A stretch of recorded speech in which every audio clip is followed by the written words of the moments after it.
ചില ആളുകൾക്ക് എന്തെങ്കിലും ചെറിയ പ്രയാസം വരുമ്പോഴേ ഞാൻ ആകെ തകർന്നു പോയി എന്നാ സാക്ഷി കേൾക്കണം. ഭാര്യമാര് സാക്ഷി പറയും, ഇന്ന് പ്രിയപ്പെട്ടവൻ വന്നിട്ടില്ല, പിന്നെ ജലദോഷത്താൽ വളരെ ഭാരപ്പെടുന്നു, ഒന്നും വന്നിട്ടില്ല. എല്ലാവരും പ്രത്യേകം പ്രാർത്ഥിക്കും. Some people for a minor issue they are afflicted, they say complaints, but at the time of testimony they say, my wife has not come here because she is cold and afflicted, please pray for her. ജലദോഷമാണെന്ന് പറഞ്ഞാൽ സാരമില്ല, ജലദോഷം പ്രിയപ്പെട്ടവൻ ആകെ ഭാരപ്പെടും. ഇതിപ്പോ ഭൂമിയിലെങ്ങും ആർക്കും വരാത്തൊരു അസൗഖ്യമാകാത്തൊരു മാരക രോഗം. If they simply say that woman is afflicted with cold, it is fine. But they are saying she is buried, she's burdened and sick with this cold. Please pray. That is an unseizable disease. Seems like it. ഒരു ജലദോഷം മുൻപാകെ നീ ഭാരപ്പെട്ട മുഖം മാറുന്നവനാണെങ്കിൽ പിന്നെ എങ്ങനെയാണ് എടുക്കപ്പെടുന്നത്? If you are burdened and if your face is changing with a simple cold, how can you expect you to be raptured? യോവൻ വന്ന പരീക്ഷ ആർക്കും വന്നിട്ടില്ല. The job that Job has faced, no one else has faced that trial. യോവന്റെ പുസ്തകം 29-24 വാക്യത്തിൽ വായിക്കുമ്പോൾ, But in the book of Job chapter 29 and the 24th verse we read, അവൻ ഇങ്ങനെ പറയുകയാണ്, ഞാൻ അവനെ നോക്കി പുഞ്ചിരിച്ചാൽ പോലും അവനൊന്ന് വിശ്വസിക്കാൻ കഴിയുന്നില്ല.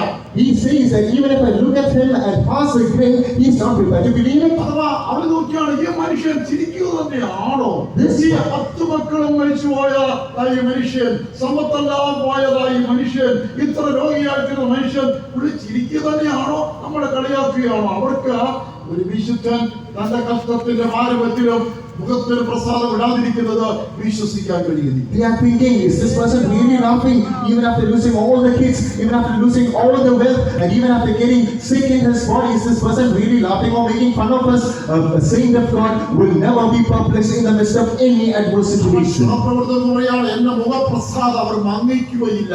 He saying to the co-workers, my countenance of my face, it will not be turned. നമ്മുടെ ആളുകൾ സ്ത്രീയല്ല, ഒരാളുടെ ദുഃഖം ഉണ്ടെങ്കിൽ ദുഃഖം വരുത്തിക്കാൻ പിന്നെ ആവർത്തിച്ചു. What is the state of our people? If a person is grieved, we will add salt to the wound. എന്നാലും ഇത്രയും വലിയൊരു മരക്കൊമ്പ് തലയിലോട്ട് വീണപ്പോ, but such a great branch, it fell right on your head. Sad thing, you know. അവനോ പ്രസാദമുണ്ട്, അവനോ സമാധാനമുണ്ട്, അവനോ ആശ്വാസമുണ്ട്, പറയുന്ന ചുറ്റു നിൽക്കുന്നവര് പറഞ്ഞ് ഇളക്കി അവൻ മുഖം ഒന്ന് മാറ്റിയെടുക്കാൻ നോക്കും. The so-called victim has got the peace, she has got the happiness, but the people around are trying to weigh her down with all the discomfort and complaints. ഇങ്ങനെയുള്ള വിശ്വാസിയോട് ഐക്യത വെച്ച് ജീവിച്ചാൽ നീയും പോകാം. If you hold hand with such a believer and stay inside the church, your faith is also going to be sad. സഭയ്ക്കുള്ളിലൊരു വേർപാട് ജീവിതം ഉണ്ടായിരിക്കണം.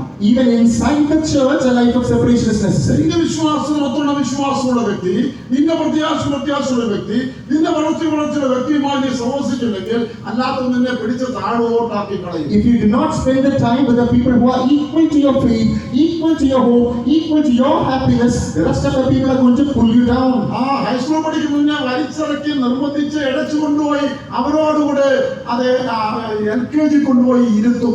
Like a student who is pursuing education in a high school, he's been dragged down, brought low all the way down to LKG and made to sit there. ചിലരുടെ മുഖപ്രസാദം നഷ്ടപ്പെടും, ചില മറ്റുള്ള മുഖപ്രസാദം നഷ്ടപ്പെടുത്തുമാറ് സംസാരിക്കാറില്ല. Some people will lose their pleasant countenance. Some people know to talk in such a way to lose the other person's countenance. മഴപെയ്യാതെ ഇരുന്നെങ്കിൽ, oh, it was good had it not rained. ഇന്ന വ്യക്തി പ്രസംഗിച്ചെങ്കിൽ, if that person would have preached, it would be a good attempt. ഇന്നാര് പാടിയെങ്കിൽ, if such person would have sung, it would have been good. ഇന്ന കാര്യങ്ങളെല്ലാം അനുകൂലമായിരുന്നെങ്കിൽ, if all these situations were favorable, it would be nice. പറഞ്ഞ ഉള്ള മുഖപ്രസാദം കൂടെ ഇല്ലാതാക്കി നോക്കുന്നവരും, Blabbering all these things, they try to ruin the happiness of the countenance. സഹപ്രവർത്തകരുടെ മുഖപ്രസാദം ഒരിക്കലും മങ്ങിക്കുവാൻ ശ്രമിച്ചിട്ടില്ല. But Job is saying that my co-workers never attempted to ruin my pleasant countenance. വാട്ടമില്ലാത്തവരായും മറ്റുള്ളവരെ മാറ്റാൻ ശ്രമിക്കാത്തവരായും നമുക്ക് ദൈവസന്നിധിയിൽ കാണപ്പെടാം. യേശുവിന് എടുക്കപ്പെടണമെങ്കിൽ we can be in the presence of God without a fading face and not causing a fading face unto others if we have to be raptured when Jesus comes. നാം വീണ്ടും ജനിച്ചിരിക്കുന്നത് മാലിന്യവും വാട്ടമില്ലാത്ത അവകാശത്തിന് വേണ്ടിയാണ്. അത് പ്രാപിക്കുവാൻ നമുക്ക് ഒരുങ്ങാം. Peter says that we are born again to receive an inheritance which is is incorruptible and undefiled, that fadeth not away. Let us prepare ourselves to receive that one. വിശ്വാസനിമിത്തം കഷ്ടങ്ങളും നിന്ദകളും പരിഹാസങ്ങളും ഉപദ്രവങ്ങളും നഷ്ടങ്ങളും അനീതിയും അന്യായവും ഒക്കെ അനുഭവിക്കുമ്പോൾ നിന്റെ മുഖം വാടാതിരിക്കുവാൻ ശ്രമിക്കുക. For the sake of faith, when you receive injustice, unrighteousness, grief, sorrow, agony and complaints, let your face not be faded. അയ്യോ, ഇത് എങ്ങനെ സാധിക്കുമെന്ന് ചോദിക്കാം. You might ask, how is it possible, Pastor? എബ്രായരുടെ കർത്താവ് പറയുന്നു, നീ യേശുവിൻ മുഖത്തേക്ക് നോക്കിയാൽ നിനക്ക് ഇത് സാധിക്കും. The author of the book of Hebrews says that if you would gaze your face unto Jesus, it is possible for you. എബ്രായർ 12:3 ഭാവിയുടെ തനിക്ക് ഇങ്ങനെയുള്ളതായ ഉപദ്രവങ്ങൾ, വിരോധങ്ങൾ, ശത്രുത്വം നേരിട്ടവനെ നീ ധ്യാനിച്ചു കൊള്ളുക. In Hebrews chapter 12, the third verse, we read that meditate on the one who has suffered so by the hands of the sinners. അങ്ങനെയെങ്കിൽ നീ ക്ഷീണിച്ച മടുത്തു പോകയില്ല.